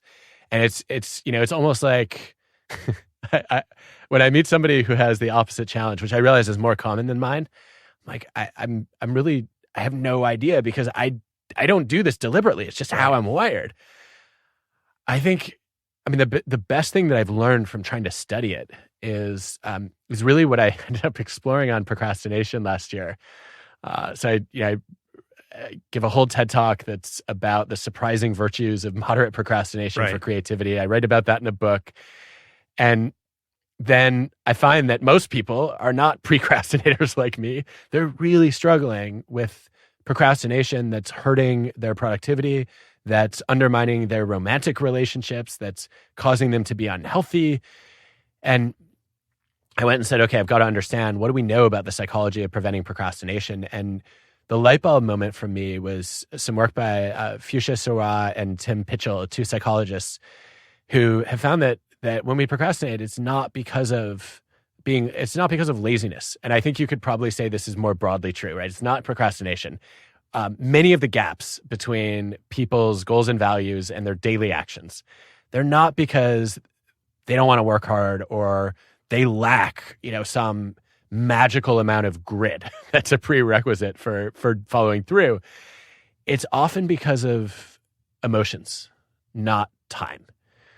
And what they're avoiding is not hard work. They're avoiding a negative emotion that a particular task stirs up. So what I would encourage people to do is to think about whatever goal that you're not pursuing, or that whatever habit you're trying to build that you're falling short on, and ask yourself what negative emotion is associated with the behavior that you want to do more of, or the behavior that you want to stop doing. And, in some cases it's fear for people, right? They'll say, I'm afraid of finding out that I can't do it. And so I would rather just, put in partial effort and sandbag it. And by self-handicapping, I don't have to ever find out if I'm capable or not. And that way I can believe that I really have the potential one day. For other people, it's frustration. I tried a bunch of times, I didn't get the result I wanted, and I'm tired of banging my head against a brick wall. And so it's not worth the effort anymore. For me, it's boredom. It turns out I procrastinate sometimes, Rich. And when I procrastinate, it's because— Shame on you. I know. I feel like such a fraud. I'm a hypocrite. But everyone procrastinates sometimes, right? It's a normal human behavior. And when I do it, it's because what fires me up is intrinsic motivation. The intrinsic motivation to work on an interesting problem, to help somebody. And if I have to do something that I think is not exciting and that doesn't directly benefit people, I have zero interest in doing it. And so systematically, I put off tasks that fall in the wrong cell of that 2x2 of interesting and important. And What understanding that has helped me do is to say, okay, I will put off reading a legal contract forever. And it sounds like you do too, based on what your law career was like. It just bores the hell out of me. And that means when I understand that, I can manage it better, because I can try to make that task a little more interesting by calling up a friend who knows something about the law and saying, hey, would you be willing to chat through a few of my questions as I read this? And I know I'm going to be forced to read it in order to have the conversation and not waste their time. You have to recruit a co-conspirator into this. Yeah, of course. I need an accountability buddy. Exactly. Somebody to force me to get on task. Somebody to do what I would normally do if this were a different task. And then the other thing I'll do is I'll just try to build in a reward afterward and say, look, if I finish reading this contract, then I get to watch my favorite show. Which for years I had people who would actually delete those shows if I didn't live up to my promises. First it was college roommates. And then, it was, I think I remember asking my wife, Allison, at some point, can you just delete this from the DVR because I didn't earn it today? Right. And that kind of self-reward has been pretty motivating from time to time. So that's a long answer, but it's the framework that I've found most useful for navigating this dilemma in my own life. Right. How do you solve it? Look at you coming back with the questions. I want to learn from you. Come on. This is, I honestly, I really want to, let me just explain what was behind part of my ulterior motivation. I went on this Strive challenge in the fall of 2019 that I didn't really know what I was getting into. I got an email invitation saying, hey, can you speak at this event? It's raising money for charity. I was like, great. And oh, by the way, Richard Branson is hosting it. All right, sure, I'll be there. And I kept getting these emails saying, are you training? No, I'm not training. Richard Branson is doing it. Whatever he can do. He's twice my age. And, I did claim I was an NCAA athlete. I'm sure I'm going to be fine. I work out 5 days a week. No problem. I showed up there and that thing just kicked my ass. What was it? It was it's called the Strive Challenge. And it was hiking like up and down mountains, and then swimming across a lake, and then biking. I think the longest I'd ever biked before was 5 or 10 miles. And we did a 70K bike ride up a mountain. Right. I was the only one with gym shoes. I didn't even think to get clips because whatever. I'm sure I can handle it. And it was one of the hardest things I've ever done because I came so unprepared, and I realized almost all my training has it's been much more sprint than endurance over the past 20 years. Right. Ever since I became a diver, I went into explosive power and I stopped doing distance and endurance. And I came out of that thinking that was hard. It was harder than it should have been. I want to get better at this. And you are the creme de la creme when it comes to doing the craziest long-term distance and endurance challenges ever. And I want to understand, how do you motivate yourself to do those? Well, it's similar to how you responded to the question about procrastination. Like I'm just wired this. I look forward to it. Like it's my joy. Like I would prefer to be out on my bike all day than, pretty much anything else. So it's not a chore, and it's not something, certainly there are days that I don't want to do it and you have to rebut, some resistance, but I would say by and large, like it's something I look forward to every day and always have. Like I got up, in high school, I was getting up at 4:45 in the morning to go to swim practice. Like it was very goal oriented then in a way that it isn't really now. Now it's more lifestyle, but it brings it. I feel better. I'm a better person when I'm doing it, and I enjoy the process of doing it. So the confusion lies in people thinking that this is something that I hate and I do it anyway, which is not the case.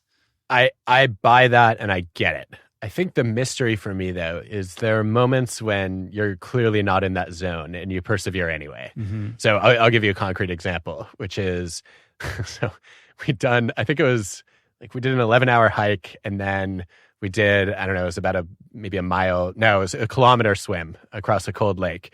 And then we're doing this intense mountain bike ride that I'm like, I don't know how I'm going to do this.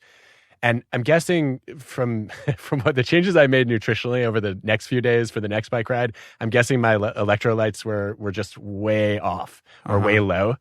But there was a moment when I was riding on the mountain and I thought, okay, if I had a choice between pedaling one more time and dying, I'm not sure that I would be able to pedal another.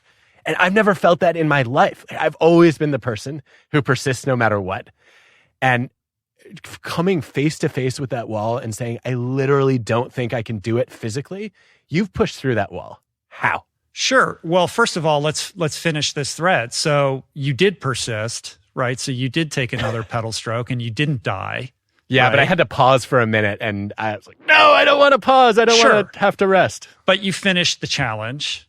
Yeah. And so eventually. walk me through the emotional experience in the wake of having completed something that was harder than you thought it was going to be.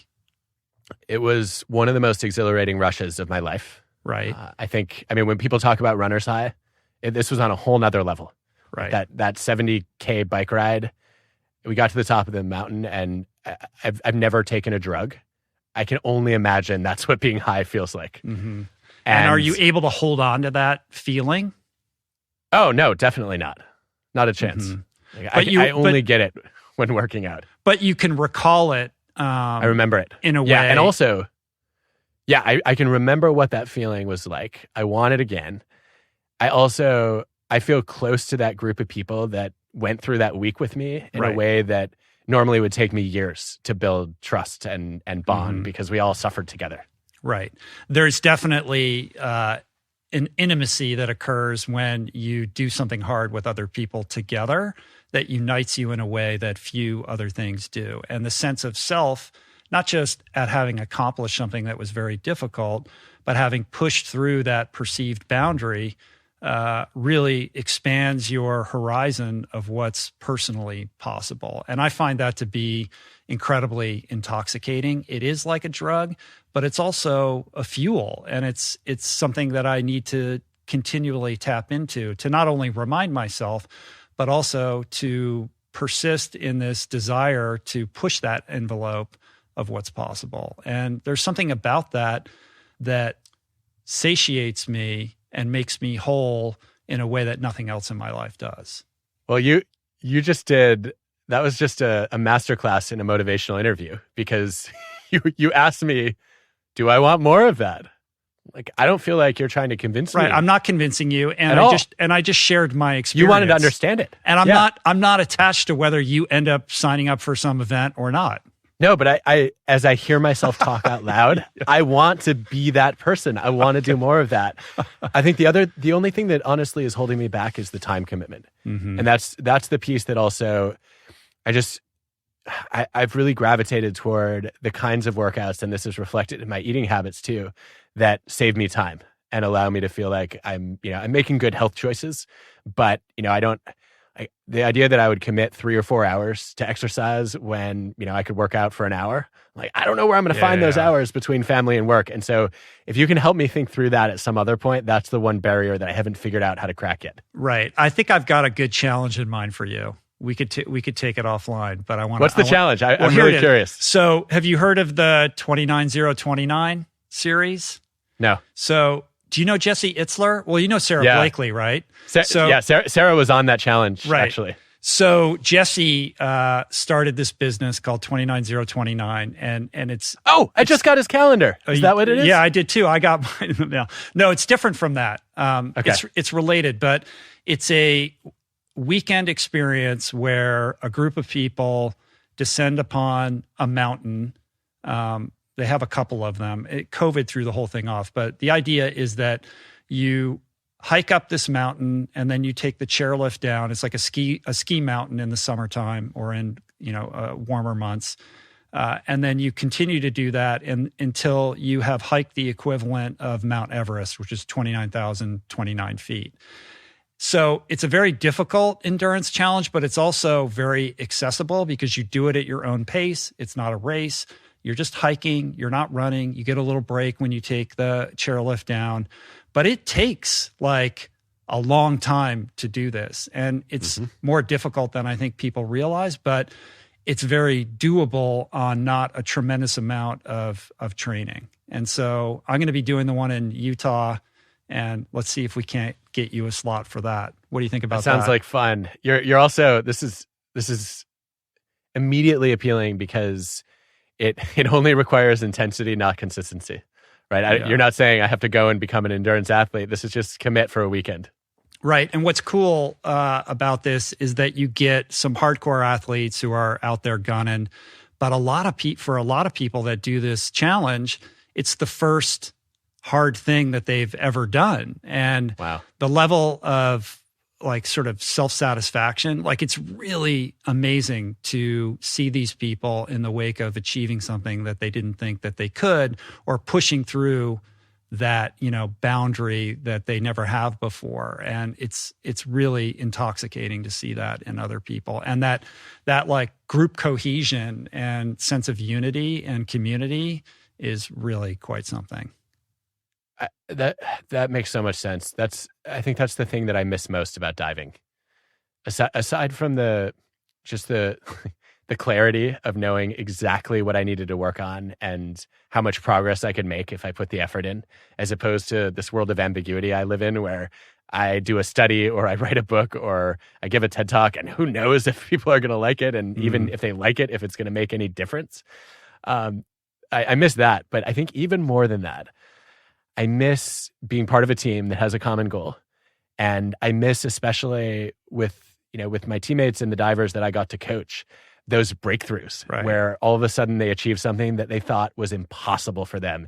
And it sounds like you've got a whole experience orchestrated around that.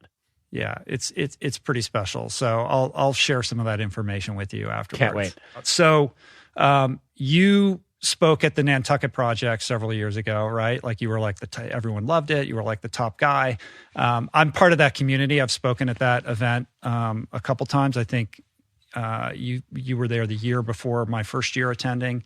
I've known Tom Scott my whole life. We went to junior high school and high school together. Oh, wow. I didn't realize that. Yeah. We grew up together. And in reading your book and in thinking about your work, I couldn't help but think about Simon Greer, who's part of the Nantucket Project community. Are you familiar with him and the work that he's doing in a space similar to your own? I don't think I am, actually, but it sounds like I should be. Yeah, he's a guy who has been really devoted to trying to have difficult conversations with people who see the world very differently than he does. And he does these live in front of people at the Nantucket Project. And he's also done them in his clinical work where he'll get, Palestinians and Orthodox Jews together to have a dinner party and try to bridge the gap. And I've seen him do this with varying degrees of success. Like he hosted a conversation at the Nantucket Project with Candace Owens that I didn't think went very well. And then I've seen him have a conversation with Glenn Beck that I thought went, quite well. So I was just curious if you had known his work, because it seemed to dovetail with so many other things that you think about. And no, clearly I need to. Yeah. And I will be looking it up as soon as we wrap our conversation today, right after I suggest a couple of people that I think you need to meet immediately. Okay. But one of the things that I think is really interesting about what just happened is it just suppressed my inner politician. Because when you said, have you heard of this person? I think it's my job to know everyone who's working in the space broadly defined that I'm working in right now. And so my temptation was, okay, well, can I look him up really quickly? And then, kind of dodge the question and not have to admit that I don't know. I'm like, I don't want to be that person. No, I haven't heard of his work. You just wrote a whole book about how it's okay to say, I don't know. I know. And here I practiced it, but I still felt that urge to say like, no, I don't want to be that guy. And I also didn't want to disappoint you because you seemed excited to dig into the relationship between our work. Yeah, that whole thing went nowhere, but that's okay. No, but tell me, no. So here's what I want to ask you now, knowing what kind of work he does. What's the skill that you've picked up from observing him for getting people whose views are so different to at least be open to hearing each other? Well, I think it's a two-edged sword. I mean, on the one hand, it fits perfectly with what you're saying, which is lead with curiosity, ask questions, be interested, refrain from judgment, be present. Like all of these things I think are crucial if you want to truly, bridge a gap and reach a place of better understanding. I think where it gets tricky, and I think this is something that came up for me in reading your book as well, is the extent to which there's an agenda attached to that. It's like, I'm going to go into this conversation and I'm going to be curious and I want to understand, but really what I want to do is still, get you to admit that you're wrong and I'm right. Yes. Right. So talk to me a little bit about that, because that seems to be the thing that no one really wants to acknowledge. And I think that infects the whole, environment. It does. It does. I think right away about this work in consumer psychology by Freestad and Wright, where they call it the persuasion knowledge model.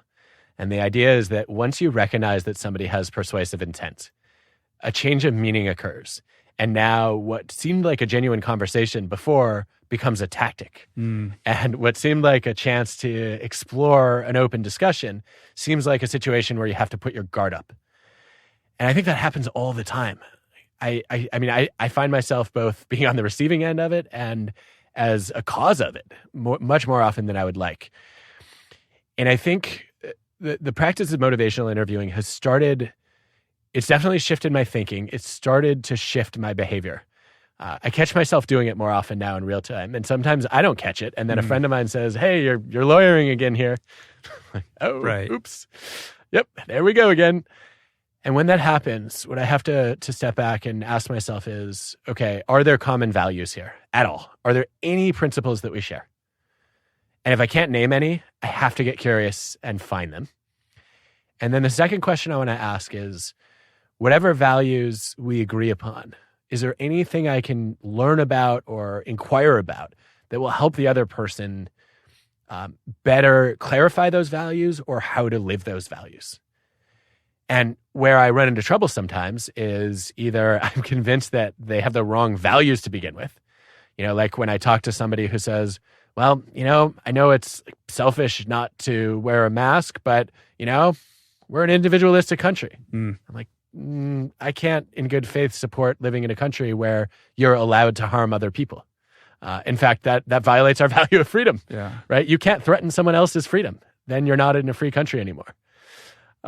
So I have a hard time with that. And I also have a hard time with when I am just dead set on the fact that the way that they're trying to live their values is not going to work out well for them or for the people that they care about.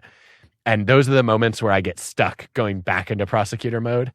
But I think the rest of the time where I think I've had some luck and made some progress has been when I've said, you know what, Rich, let me just start the conversation by recognizing that I have a bad habit of trying to change your mind, and I'm trying to get out of that habit.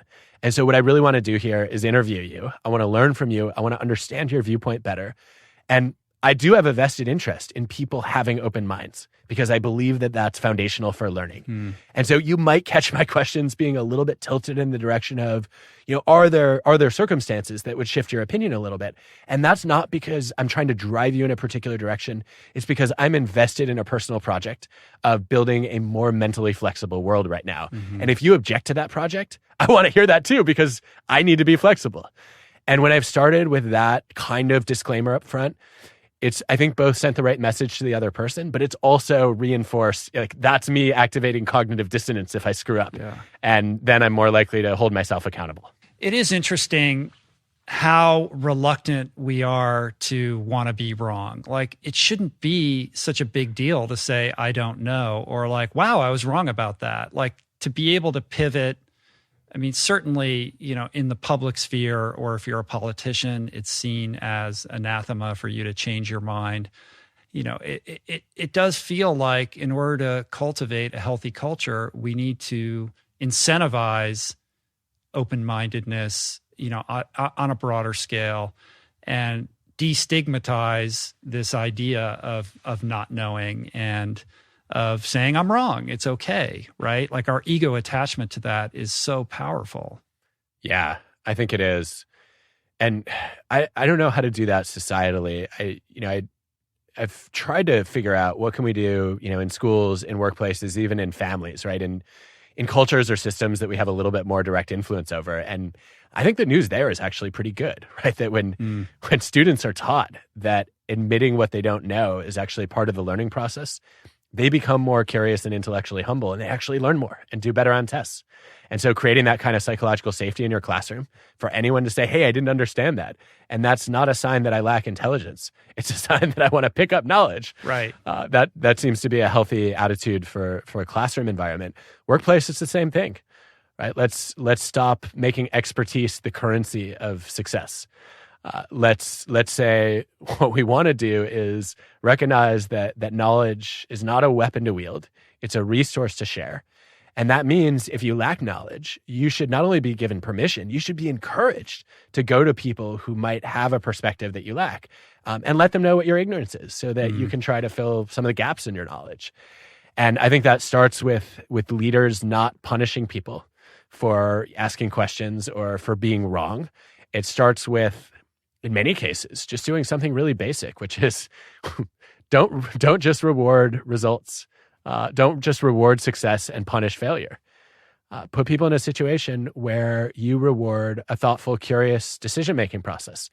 And that means we could even celebrate a good decision process with a bad outcome. Yeah. Because maybe that was a smart experiment to run and we learned something from it. And maybe we should stop rewarding good outcomes with bad processes, because that's just luck. And you don't want to repeat that. You want to rethink your process. But the idea being that this is trainable, we are malleable in this regard. We're not born as somebody who loves to be proved wrong. Like, we can create incentives around this in our organizations and in our interpersonal lives to cultivate a little bit more of this. And to the extent that we could do that, we're stress testing our own ideas. We become better, more creative thinkers. We become better conversationalists. We become better challenge network members for our friends and our peers, and ultimately just better humans and citizens. Is that fair? It's more than fair. That's okay. That's a hell of an elevator pitch for what I hope people take away from this set of ideas. And yeah, I don't think any of that resistance is hardwired, right? There's no reason why you couldn't create a culture or a community where people are punished if they don't admit they're wrong. And I think we've gotten that backward in a lot of parts of the world.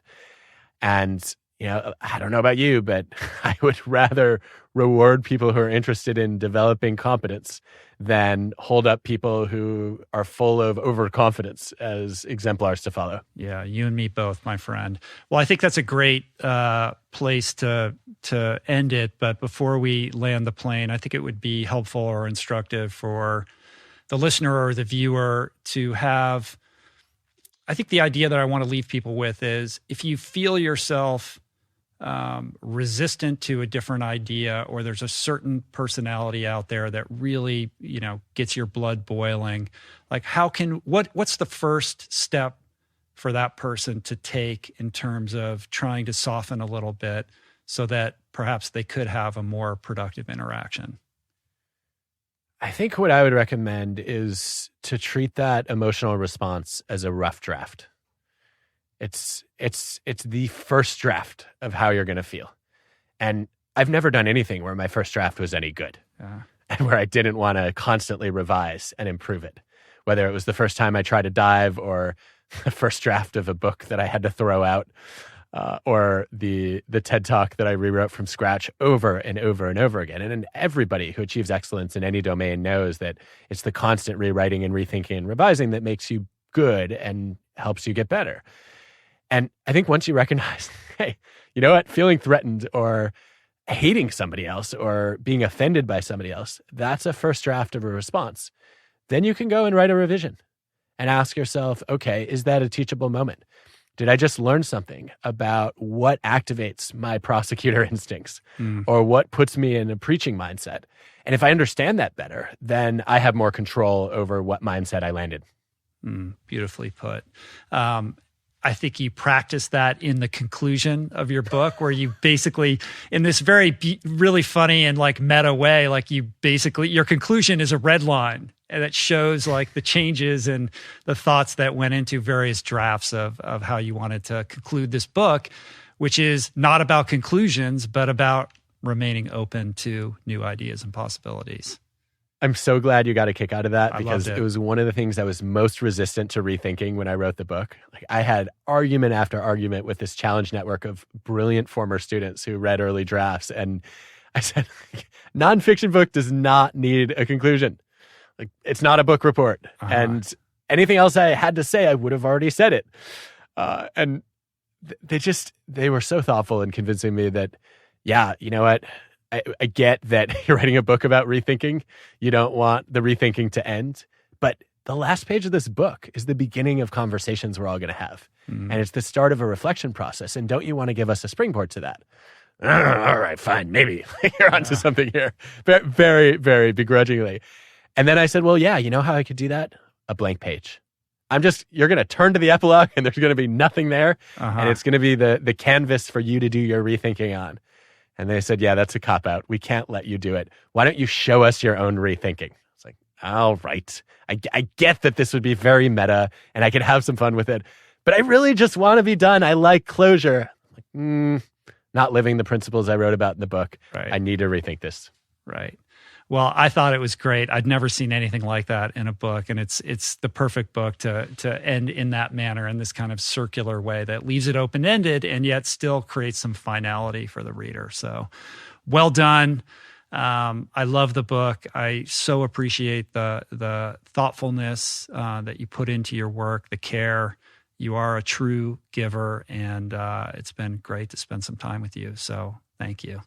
Well, that is overly generous. I want to thank you for really getting me to reflect on a bunch of assumptions that I haven't questioned enough. And I'm also just, in addition to this being an exhilarating conversation with a different kind of intensity than an endurance sport, I'm also just thrilled that I got to make a new friend. Yeah, cool. You and me both. I look forward to meeting you in person at some point.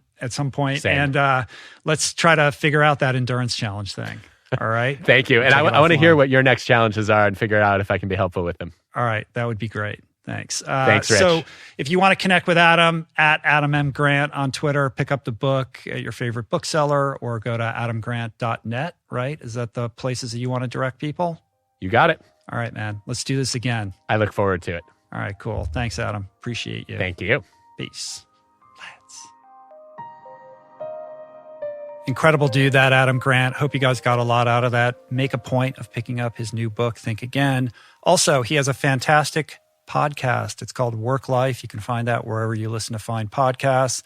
And that's it. Thanks for listening, you guys. For links and resources related to everything discussed today, visit the show notes on the episode page at richroll.com. If you'd like to support the podcast, the easiest and most impactful thing you can do is subscribe to the show on Apple Podcasts, on Spotify, and on YouTube. Sharing the show or your favorite episode with friends or on social media is, of course, great, always appreciated. And finally, for podcast updates, special offers on books, the meal planner, and other subjects, subscribe to our newsletter, which you can find on the footer of any page at richroll.com. Today's show was produced and engineered by Jason Camiolo. The video edition of the show was created by Blake Curtis. Portraits by Ali Rogers and Davey Greenberg. Graphic elements courtesy of Jessica Miranda. And our theme music was created by Tyler Pyatt, Trapper Pyatt, and Hari Mathis. And you can find me, of course, at richroll.com or on Instagram and Twitter at richroll. Appreciate the love the support. Thank you for listening. Peace.